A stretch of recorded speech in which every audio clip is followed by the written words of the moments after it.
परमेश्वर के अनुग्रह से ये समय आ पहुंचा है कि हम श्रेष्ठ गीत के सेकंड चैप्टर के ऊपर अब अपना ध्यान केंद्रित करने जा रहे हैं और इस बात को समझने का प्रयास करने जा रहे हैं कि श्रेष्ठ गीत के अंदर सुलेमान ने जब इज़राइल और परमेश्वर के बीच के संबंधों के बारे में बताया, उन सब बातों को समझाया, तो आखिर सुलेमान किन बातों को लिख रहा था, हम क्यों इन बातों को पढ़ करके इनको नहीं समझ पाते हैं। आज इस रबैनिकल कमेंट्री में हम श्रेष्ठ गीत के यानी सॉन्ग ऑफ सॉन्ग्स के सेकंड चैप्टर के अंदर जो रहस्य कंसील हो रखे हैं उनको समझने और जानने का प्रयास करने जा रहे हैं।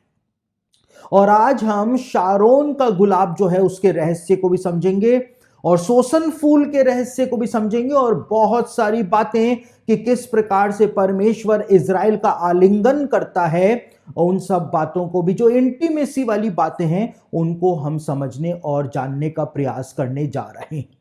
तो श्रेष्ठ गीत उसका दूसरा अध्याय उसके पहले वचन से हम अपनी इस कमेंट्री को अब स्टार्ट कर रहे हैं।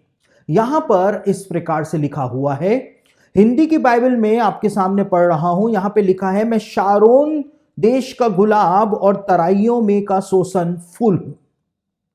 यहां पर इस वचन को पढ़ते के साथ ही हमको ऐसा लगता है कि शायद परमेश्वर इज़राइल से इस बात को बोल रहा है कि परमेश्वर शारोन देश का गुलाब है और तराइयों में का सोसन फूल है।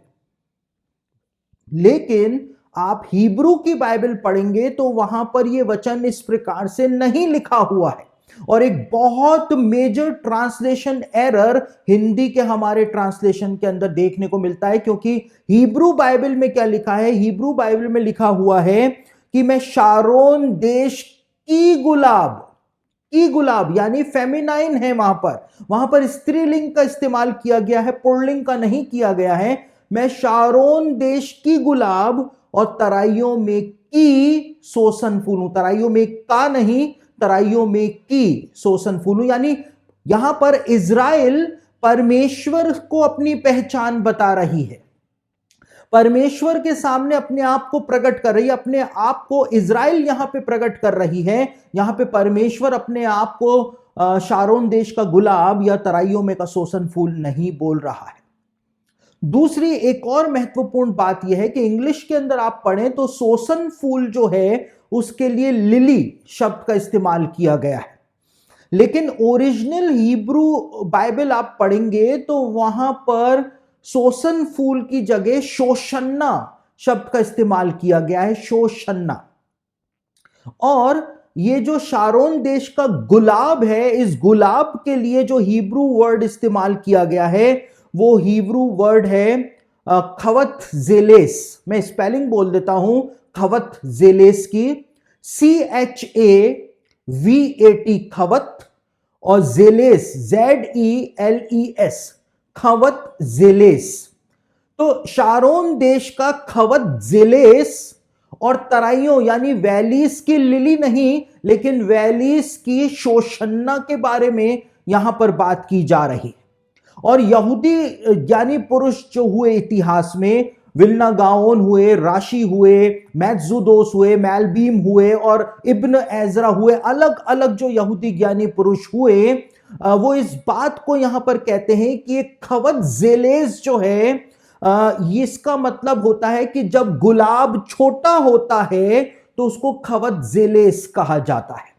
यानी कि जब गुलाब की कली जो होती है उस कली को हिब्रू भाषा में खवत जेलेस कहा जाता है और जब गुलाब पूरा का पूरा खिल जाता है तो उसको शोशन्ना कहा जाता है। तो यहां पर यह सोसन फूल जो शब्द हिंदी में इस्तेमाल किया गया है यानी शोशन्ना शब्द जो इस्तेमाल किया गया है वो पूरे गुलाब के लिए इस्तेमाल किया गया है, लिली के लिए इस्तेमाल नहीं किया गया है। और खवत जेलेस जो है वो गुलाब की कली के लिए इस्तेमाल किया गया है। और परमेश्वर के सामने यहां पर जो इज़राइल है वो कहती है कि मैं शारोन देश की खवत जेलेस हूं यानी कली हूं। जैसे आप फिल्मों में भी देखते हैं जो प्रेम गीत होते हैं उसमें जो प्रेमिका होती है उसको कली भी कहा जाता है कि गुलाब की कली। तो यहां पर इज़राइल खुद को परमेश्वर के सामने गुलाब की कली के रूप में प्रस्तुत कर रही है। और उसके बाद वो कहती है कि मैं तराइयों में की यानी वैलीज के खिले हुए गुलाब के फूल भी हूं, मैं शोषन्ना भी हूं। और ये शारोन नाम का जो क्षेत्र हुआ करता था, ये सबसे ज्यादा मोस्ट फर्टाइल रीजन होता था इजराइल के अंदर।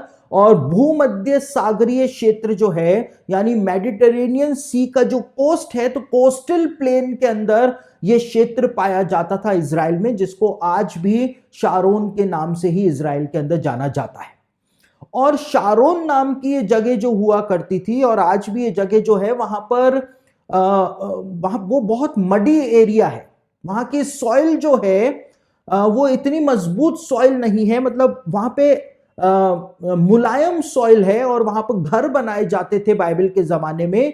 तो 7 साल से ज्यादा कोई भी घर जो है वो टिक नहीं पाता था, और जब बौछार आती थी, बारिश आती थी या तूफान आता था, तो पूरा का पूरा घर जो है वो ढह जाया करता था। तो यहां पर शारोन जो है उसके बारे में वो कह रही है कि मैं शारोन की कली हूं, और मैं शारोन के अंदर जो तराइयां हैं उसका खिला हुआ गुलाब हूं। तो क्यों ये बात इजराइल अपने लिए बोल रही है? क्यों वो एक ऐसी जगह से अपनी तुलना कर रही है? फर्टाइल रीजन तो है शारोन, लेकिन वहां की सॉइल जो है वो ऐसी है कि 7 साल से ज्यादा वो घर नहीं टिक सकता है। वहां पे सारी ईंटें जो हैं वो गिर जाती हैं अपने आप, घर जो है वो ढह जाता है। और बाइबल के इतिहास के अंदर यहूदी ज्ञानी पुरुष बताते हैं लोगों की इतनी मृत्यु हुई है घरों के अंदर दब दब के, क्योंकि पता नहीं चलता था कि कब कौन सा घर शारोन के अंदर लोगों के ऊपर ही गिर जाएगा।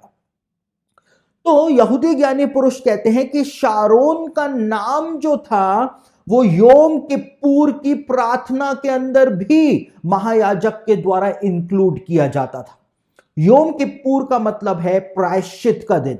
प्रायश्चित का दिन यानी डे ऑफ एटोनमेंट पर महायाजक जो लहू लेकर के परमेश्वर के पास महापवित्र स्थान में जाता था, तो वहां पर महायाजक जो प्रार्थना किया करता था, उस प्रार्थना में शारोन के लोगों के लिए भी प्रार्थना की जाती थी।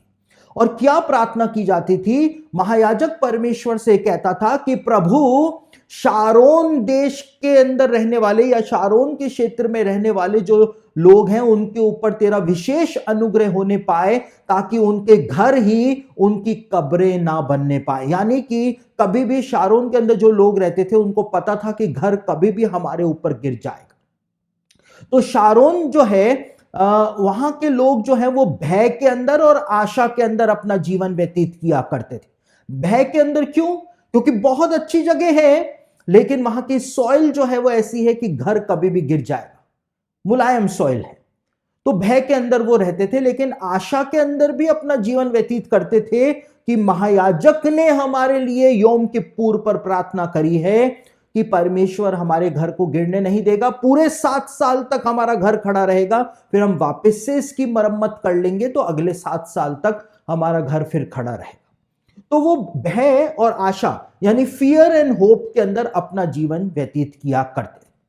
तो इस प्रकार से ये शारोन देश का इतिहास हुआ करता था। लेकिन इजराइल जो है वो अपनी तुलना शारोन देश से कर रही है। तो इजराइल जो है वो किस बात को बोल रही है? इजराइल कह रही है कि मैं भी भय और आशा के अंदर अपना जीवन व्यतीत कर रही हूं।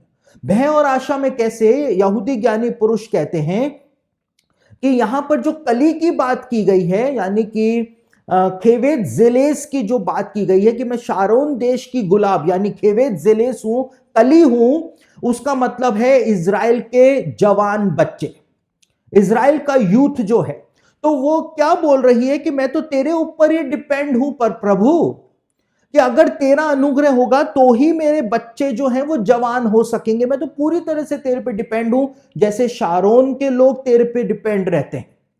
और ये जो शोषन्ना है, यानी कि जिसको शोषण फूल कहा गया है, जो खिला हुआ गुलाब है, इसका मतलब है मिच्योर फ्लावर, यानी कि पूरा मिच्योर हो गया फ्लावर। यानी कि इजराइल के जो मिच्योर लोग हैं, जो जवानी से बड़े हो गए, वो भी तेरे ऊपर निर्भर करते हैं प्रभु, क्योंकि जैसे शारोन के अंदर लोग तेरे ऊपर निर्भर करते हैं, वैसे हमारे बुजुर्ग, हमारे मिच्योर लोग भी सिर्फ तेरे ऊपर ही निर्भर करते हैं। तू ही उनको पूरे जीवन भर स्वस्थ रख सकता है, जीवन भर उनको बीमारियों से दूर रख सकता है और उनको आशीष दे सकता है।